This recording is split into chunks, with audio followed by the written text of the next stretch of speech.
Welcome to the show, Toni Hoeta, who is leading the new solar tsunami program at Otago Museum. But that program, as I understand it, Toni, is based on research done at Otago University. Is that correct? Yep, that's correct. It's run out of the physics department, led by a man named Professor Craig Rogers. Oh, nice. Yeah, we know Craig. Hey, very cool. Hey, well, it's lovely to have you on board. Thanks for jumping in and joining us. What we really wanted to do, what I want to do, I guess, is one of the things about this is I love being the dumbest person in the room. You know, it's always fun because then you get to learn from other people. Yeah. And I don't know, and I don't think many people probably know too much around what the story of Matariki is for Māori. So, before, Europeans came and before it was put up as a holiday and before we talked about what I've heard as a planting season, that's honestly about the depth of my knowledge to do there was this acknowledgement of, Pleiades, Matariki coming into the sky. That meant the start of a new year. But as is always, there's often beautiful and wonderful stories around what's going on in the skies and the celestial, beings and stuff. And I really want to understand that a bit more. And I wonder if you can educate me in some of those areas as to what Māori thought Matariki was and what it means culturally to Māori as well. Yeah, of course. So I don't know everything, but I'm also still my learning journey. So the name Matariki comes from Ngā mata o te araki tawhiri mātia, translates to the eyes of the god Tawhiri Mātia, and it comes from the story of Rangi and Papa being separated, and Tawhiri Mātia, the god of the winds, was the only brother that was actually upset about that happening.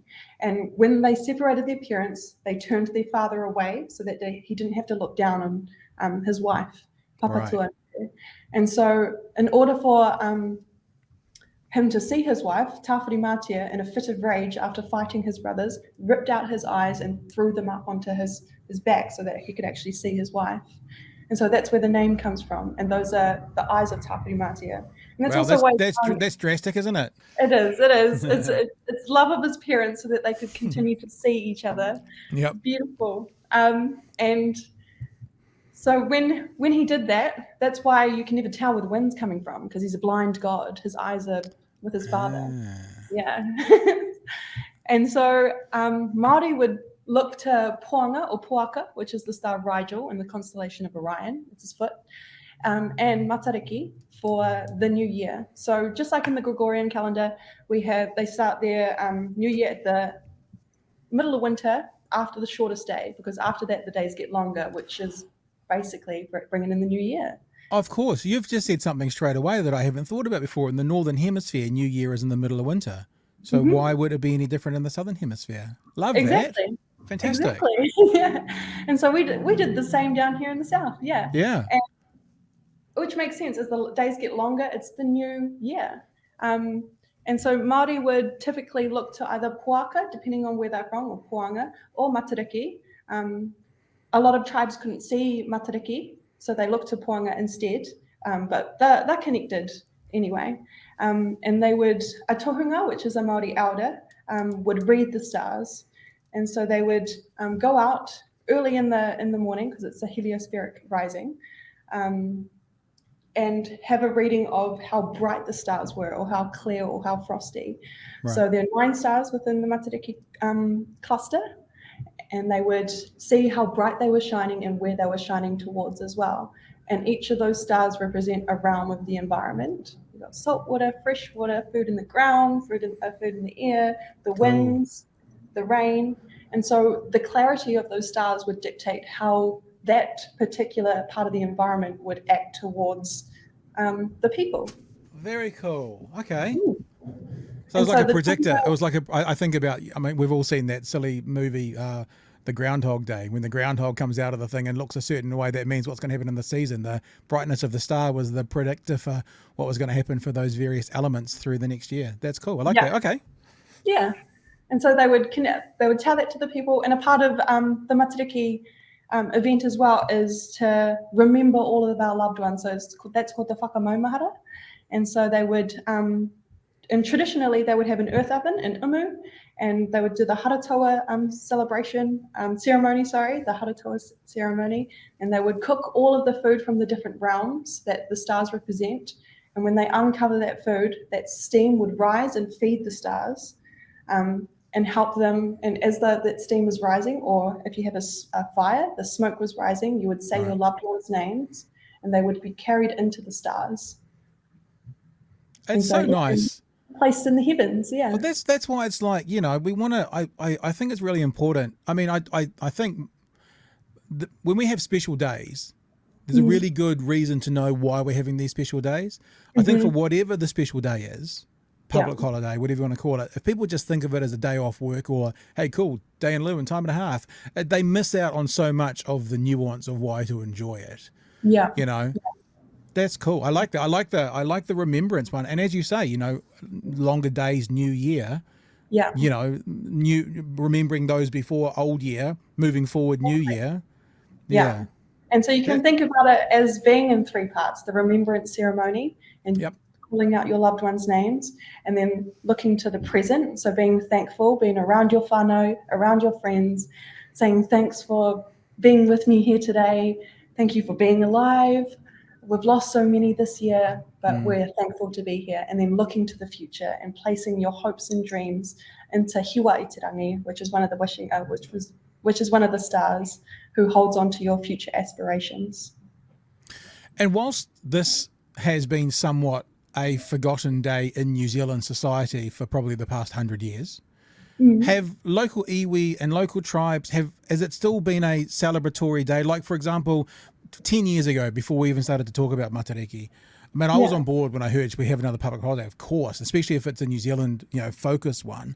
But, you know, 10 years ago when this conversation wasn't happening, is this time of year, were there celebrations going on Marae? Were there things happening? Were there people reenacting these sort of ceremonies as well?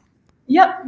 And so heaps of iwi have done this for years. So I'm from Central North Island, small town called Raetihi, which is really close to Ohakune, and we would go up the mountain for our maunga puanga ceremony.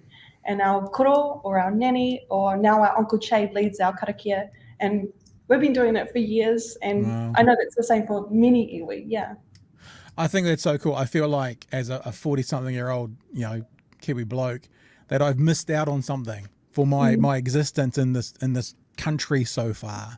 And I'm so glad that we've got it now and that we can learn a bit more about the origins of it to then actually see it be, you know, not just celebrated by Māori iwi, you know, because it's their tradition, but it gets brought into the tradition for the whole country and we can all get out there and enjoy. I mean, there's nothing like, I mean, I grew up in the Catholic Church, you know, there's things like All Saints Day and All Souls Day and you can remember your past people there. There's nothing stopping any person turning this into the celebration that you've just described, which is wicked. Yeah. It's cool. awesome, and it's like you said, like it's not just for Māori, it's for all of us. And now that it is a public holiday and it's the first Indigenous public holiday, we can all celebrate it together and learn all together. I'm so proud of New Zealand. I guess the last thing to know is we talked to Ian a bit about the natural world, the constellations and stuff, but obviously this was significant in the natural world for Māori at the time as well. It indicated a change in season, it indicated something was going to happen. So back in the day, what would now happen for Māori once New Year's, like what would they physically get into? Am I right when I said I have heard about it being a planting season? Was it something that indicated new activity happening, you know, in the whare? What went on the days after? So it signified the end of the hunting season. So it would be a sign to store all of their food. So they had amazing ways of storing their food. And if you're interested, I highly recommend going online and having a research of it, because it was just very clever ways of like storing the protein inside jars full of fat, or like harakeke full of fat, so that it preserves it a lot better. So they would preserve all of their food that they've hunted throughout the year and all the berries that they've caught, and hunker down for the season, make sure that they had enough food to last them until they go out and hunt again. And they would go out firstly in those realms that the tohunga said would be plentiful. It's amazing. This has been a lovely conversation, Toni, and I'm so glad you managed to find a few minutes for us to talk about it today. I'm very excited to learn more about this, and I hope, I know there's a lot going on. We've already talked to Ian about what's happening at the museum tomorrow. There's a lot going on around the country. I hope that those of us who don't know too much about the origins or history of Matariki use the next day to learn more about it, but then the forthcoming years as well, you know, as you say, even though there's Waitangi Day, it does feel like kind of New Zealand's first public holiday based on you know, just Mataranga. just only what's in this land. You know, there's no external forces attributing to this holiday at all. It's just from what's in this land and on this land. Hey, Toni Hoeta, thank you so much for joining us. I really do appreciate it. And mate, have a good time tomorrow morning. I'm sure it'll be an early one for you, and it'll be a big party day. But I look forward to. I might even get the kids up, and we might pop down to the museum as well, just to see what's going on there in the morning. Yeah. So thank you again, and it's been a pleasure talking to you. Thank you, likewise. Thank you very much.